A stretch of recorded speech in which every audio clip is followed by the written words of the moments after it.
Now, the last time you see me, I made a video talking about my experience with She Codes Plus. And while I do want to stay in the coding space, I do have to put that on the back burner for a bit until I get adjusted to my child's homeschooling schedule. So she would be in kindergarten right now. Now, mind you, I have been homeschooling my daughter since she was 2.5, 3 years old.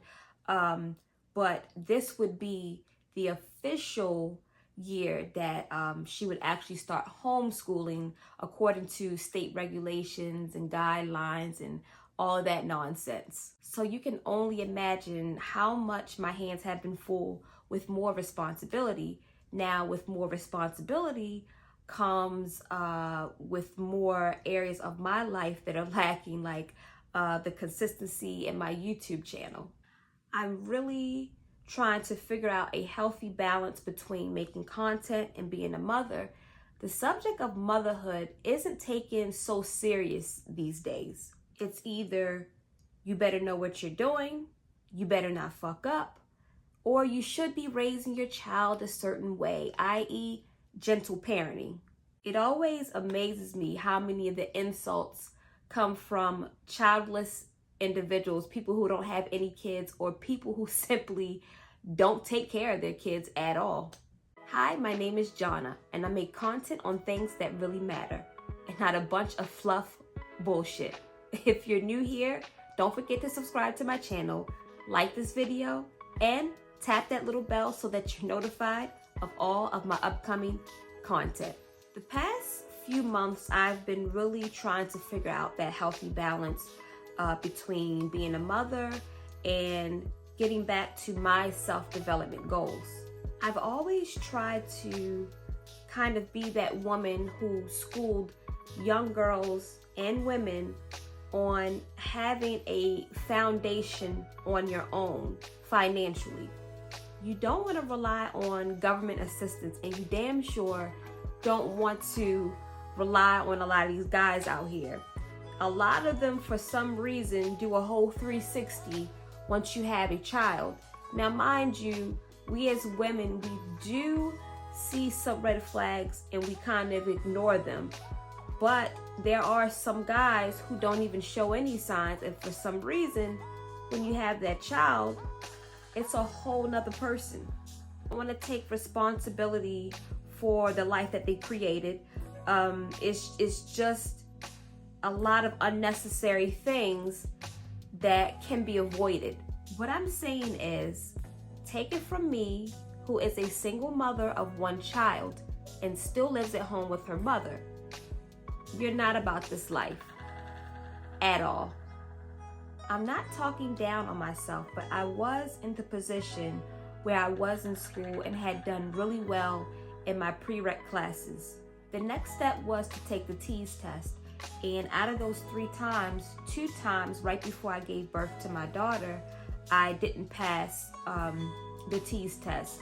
And then right after I gave birth to her, I tried to take the test again and I didn't pass. And then I started to realize that not only was I not passing, which I wasn't worried about because eventually, if I really wanted to, I know I would pass, but I started to realize how difficult it would be for me to go back to school to become an LPN.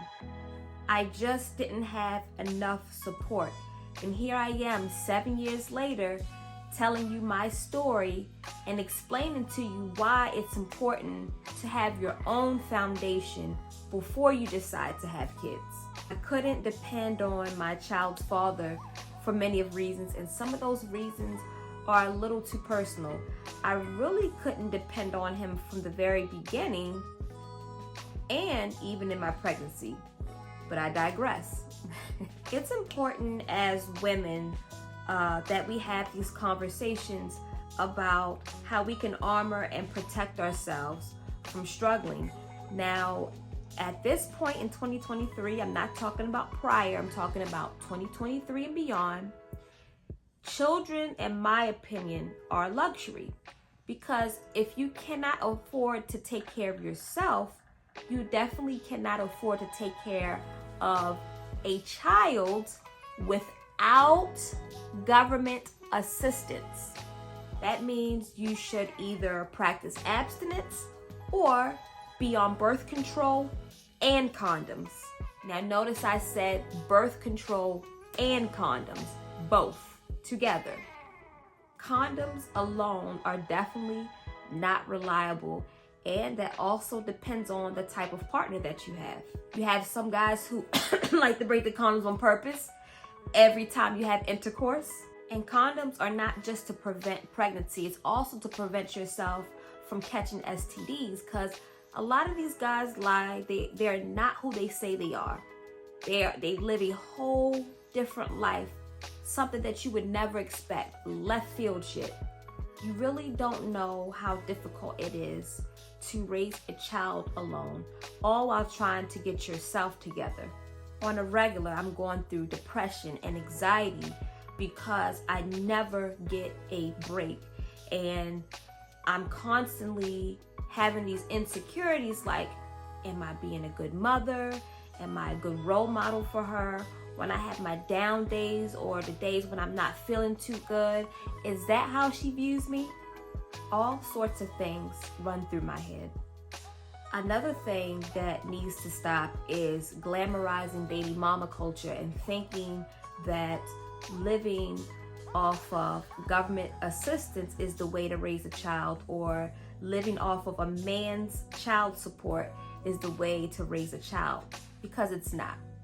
Child support is very important for the no good guys who don't take care of their responsibility. We do need child support, but stop thinking that, oh, I'm gonna get this man for his child support. Oh, I'm gonna get pregnant on purpose to get child support. That's just not the way. So here I am on another day recording this video. I didn't have time to finish the video from the other day.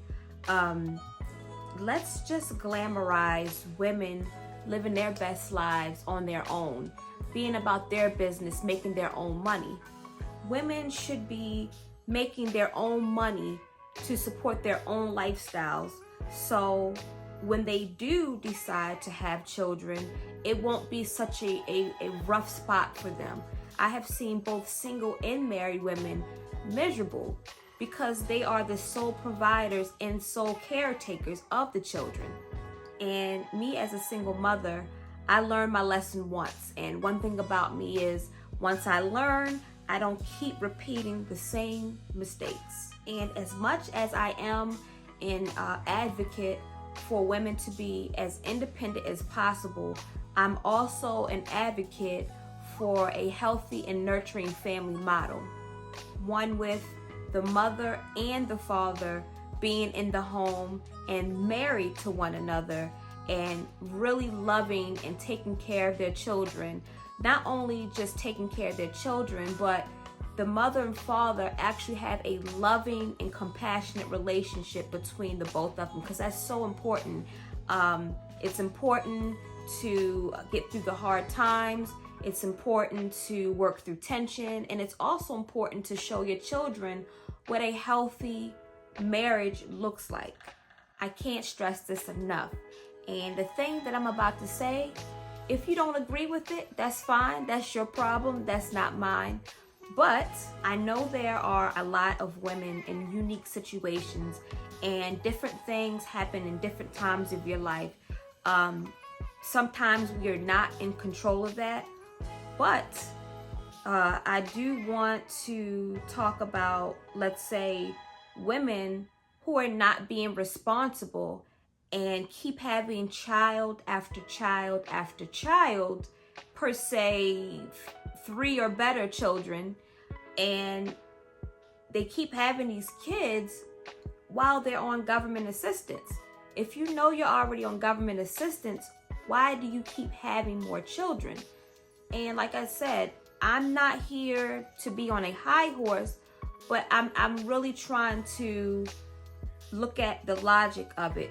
You know, me as a mother, I have one child, and it could be worse. I could be in a worse situation, but at the same time, it's still not an ideal situation for me, according to my standards. But I take responsibility. I take responsibility in what I've done, and therefore I'm not going to keep making the same mistakes over and over. This is not geared towards all women. There are some women who do have unique situations and couldn't control what happened to them, whatever that case may be. But for the women who are being irresponsible, I just don't understand how women can keep having children with men who either can't or won't support the child. Because if they had that support, they wouldn't have to rely on government assistance. There's just many things in life that I just don't understand. And I do believe that we as humans should have compassion for one another and give people grace. But, there's always a but after a while, people should start taking responsibility for their actions. People should take responsibility for their actions and go ahead and learn from those mistakes so that they don't repeat them over and over and over again. Children are never mistakes. Children are a result of mistakes that are made over and over and over again by people who can't afford to take care of them off of their own resources. That's just my opinion, and I'm sticking to it. I'm talking to young women and any woman who is considering starting a family. Really have that set foundation before you have any children. That means having your own house, your own car, health insurance, mental stability, money, and of course, you need money for a lot of things because it makes life a little easier, but you need money for safe and reliable childcare, because parenting or being a mother is no walk in the park at all. And if you have these things set, parenting can be a little easier. I don't care how many assets or how much money and resources you have, it's always going to be a difficult job. But let's try to make it a little easier, a little easier to navigate. I just feel like for women to be the best mothers that they can, they have to have certain resources set in place. I'll know that women are more emotional by nature, and if things are not going well, then things are just not good or as good as they should be. Now, I'm not going to go on no type of rant and say, women need to choose better. That's not the case. It's not the case at all. It's like playing Russian roulette. These guys are getting craftier and craftier these days. So on that note, love yourself first.